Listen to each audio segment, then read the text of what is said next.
Pemirsa Doho TV dimanapun saja Anda berada, khususnya untuk warga Nganjuk tercinta, masih dalam program pencegahan peredaran rokok ilegal. Telah hadir bersama kita beliaunya, masih tetap setia Bapak Sujono beserta Bapak Sudito. Pak, kalau tadi sudah disampaikan kerjasama beberapa instansi terkait ini sangat penting sekali dalam mengatasi masalah peredaran rokok ilegal. Dan sebelum itu peredarannya pun, operasionalnya dari para pelaku-pelaku usaha rokok ilegal ini kan ya berbagai macam cara dan triknya Bapak. Monggo silakan, gimana Pak Jito? Iya. Iya. Karena kita sering mengadakan operasi, ternyata memang kita sudah terbaca. Artinya strategi kita sudah terbaca gitu. Yang dulunya memang itu warung, toko itu masih bisa majang rokok ilegal. Itu sekarang itu rokok itu nggak dipajang, tapi disembunyikan. Tapi ketika anggota kami turun beli gitu ya, ada gitu ya. Tetapi nggak dipajang. Nah itu mungkin modus baru lah. Kita harus lebih bisa menanggapi hal-hal seperti itu. Ya, itu yang pertama. Sekarang modusnya itulah ini yang kita kesulitan itu. Sekarang itu mereka pesan itu melalui jasa pengiriman juga. Jasa pengiriman. Ya. Bahkan online juga ada. Online juga, COD juga. Ya, jadi ketika kita interview dengan penjualnya itu didapat dari mana itu ya memang kiriman itu. Jadi tidak hanya kosmetik aja nih di COD. Kiriman ya COD gitu ya.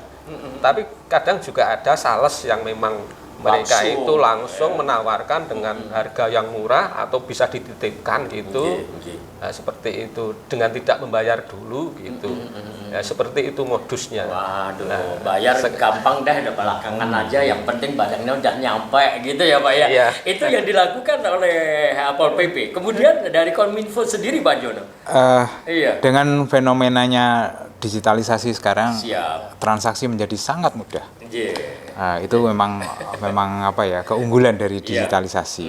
Tetapi ketika digitalisasi ini dilakukan dengan hal-hal yang tidak baik seperti dengan jual beli online produk rokok ilegal dan lain sebagainya akan sangat merugikan. Kami pemerintah Kabupaten Nganjuk melalui Dinas Komunikasi dan Informatika memantau, kami ada unit pemantau isu publik di kami. Ada jadi CCTV-nya lah macam gitu ya. Selain di CCTV yang berkeliaran, langsung informasi yang berkeliaran di media sosial kami pantau. Jadi kami tetap sebagai fungsi kami pencegahan rokok ilegal dengan cara publikasi melalui media sosial. Jadi media sosial berbagai platform kita masuki dengan kampanye rokok ilegal. Jadi tetap materinya sama, bahwa rokok ilegal ini sangat merugikan, kemudian ya indikasinya terhadap kesehatan, perekonomian dan lain sebagainya tetap kita sampaikan. Jadi mudah-mudahan ini bisa menarik minat baca para penggiat dan pengguna media sosial, bahwa kita juga berkampanye anti rokok ilegal melalui media sosial. Jadi antisipasi terhadap kegiatan-kegiatan yang dilakukan secara digital. Jadi untuk para pemirsa Doho TV dimanapun saat ini berada, tentu sudah banyak sekali yang dilakukan oleh pemerintah guna gempur peredaran rokok ilegal dengan berbagai macam dan caranya. Tapi hal ini juga tergantung bagaimana responsif masyarakat sendiri dengan hal ini. Tentunya ini ada ajakan yang baik, dan tentunya semoga saja dengan pencerahan ini kesadaran warga masyarakat, para pengguna akan semakin berkurang. Harapan kita seperti itu. Semoga pun menjadi satu realita Pak Jito ya. Pak Jito, kalau boleh tahu, untuk yang menangani hal ini ada instansi selain Kominfo, Pol PP, kemudian apa saja? Iya. Kita kan tim Dari, ya. Ketika kita operasi itu kita melibatkan berbagai OPD termasuk Kominfo, Ekbank, kemudian kalau kita juga melibatkan TNI dan Polri, dan yang penting kita harus mengajak dari Bea Cukai, karena nanti yang bagian penindaan kan Bea Cukai, karena ini ranah perundangan di bidang cukai ya, cukai. Ini cuma karena operasinya diinisiasi oleh pemerintah daerah terutama Pol PP gitu. Jadi Pol PP membantu pemberantasan rokok ilegal, membantu membantu dalam arti membantu negara di mana di situ ada bea cukai. Terus kemudian seberapa efektif ini dari balancing dari beberapa instansi berjalan bersama-sama ini, seberapa efektif, Pak? Ya memang Pol PP kan nggak bisa bekerja sendiri-sendiri, kita tetap berkolaborasi tim, lah. Kita tim, tapi dari hasil operasi itu ya bisa kita lihat hasilnya lah, sudah ada hasilnya tadi. Kita sudah bisa menemukan rokok ilegal tadi kurang lebih 300.000 batang itu. Tetapi itu tidak cukup saja mengadakan operasi pemberantasan, tetapi yang penting tadi sampaikan Pak Jono, kita perlu edukasi, perlu sosialisasi di masyarakat itu. Itu penting, melibatkan dengan berbagai segmen masyarakat, mulai tokoh agama, ormas ormas kemudian mungkin Babinsa, Babinka Tipmas di desa itu kita libatkan, terutama adalah jasa pengiriman juga kita libatkan, sosialisasi tatap muka itu dilibatkan. Seperti itu. Kemudian Bapak, ini tentu untuk produsennya sendiri, ini kan tidak hanya ada di Nganjuk saja, mungkin juga yang ada di sekitar Kabupaten Nganjuk tentunya yang masalah pengiriman dan lain sebagainya mungkin juga sangat tinggi, mungkin yang pasokan dari luar kota ini yang jadi masalah di Nganjuk itu. Nganjuk itu nggak ada pabrik ilegalnya, nggak ada ya, nggak ada. Tetapi rokok ilegalnya banyak. Ini yang jadi tantangan kita tantangan kita. Begitu ya. Iya. Di Nganjuk nggak ada pabrik rokok ilegalnya. Itu datang. Memang dideteksi seperti itu. Iya, betul. Nggak ada. Jangan sampai coba ya. Kalau ada sekali tutup aja kan itu pabriknya di Nganjuk itu kan itu. Atau kalau ada bangun perizinannya harus itu pemerintah kan pemerintah sekarang sudah dalam investasi kan mudah sekali. Memang kalau mau mendirikan pabrik dipermudah, terutama kalau mendirikan pabrik rokok silahkan dibantu oleh pemerintah daerah.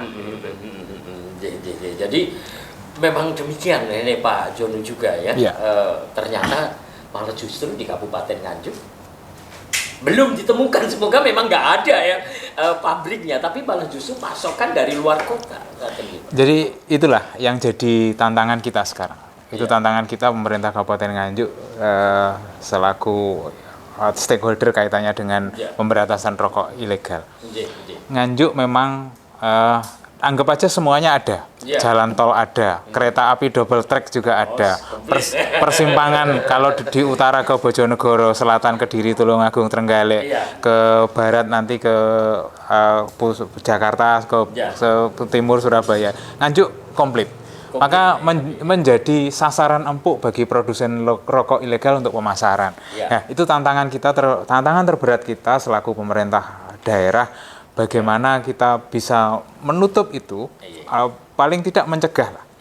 Dari sisi teknis untuk pemasaran kita sudah bisa terdeteksi.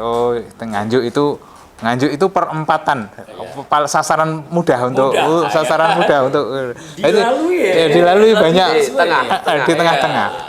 Jadi kita akan intensifkan lagi kaitannya dengan edukasi terhadap masyarakat. Kita nggak terlepas dari itu. Semakin banyak yang ditangkap teman-teman Satpol PP bukan berarti semakin berkurang yang beredar. Jadi inilah tugas kita pemerintah Kabupaten Nganjuk hadir memberikan edukasi kepada masyarakat. Rokok ilegal ini melanggar hukum. Rokok ilegal ini pengaruh kepada perekonomian, kesehatan dan lain sebagainya. Jadi, itu tugas kami. masalahnya sebenarnya kalau pabriknya memang berada di Kabupaten Nganjuk sendiri sudah lah ya, mudah gitu ya untuk penanganannya. Tapi kalau pasokan dari luar, wow, ini harus selalu ada kegiatan ekstra nih Bapak ya. Betul. Baik, terima kasih Pak Jono dan juga Pak Jito. Seperti yang panjenengan sampaikan tadi bahwa let's together kerjasama ya dengan beberapa pihak, salah satunya dengan perekonomian dan pembangunan Kabupaten Nganjuk nanti juga kita hadirkan. Baik, untuk Bapak dan Ibu para pemirsa Andoho TV dimanapun saat ini berada, memang peredaran rokok ilegal ini selain merugikan negara, catat seperti yang beliau sampaikan tadi, membahayakan kesehatan diri pribadi pemakainya khususnya. Jadi mulai sekarang yuk kita berpikir dengan jernih, yuk kita menjaga kesehatan kita, dan juga kita berharap semoga peningkatan pendapatan negara khususnya Kabupaten Nganjuk semakin tambah meningkat. Selepas yang berikut kami akan kembali.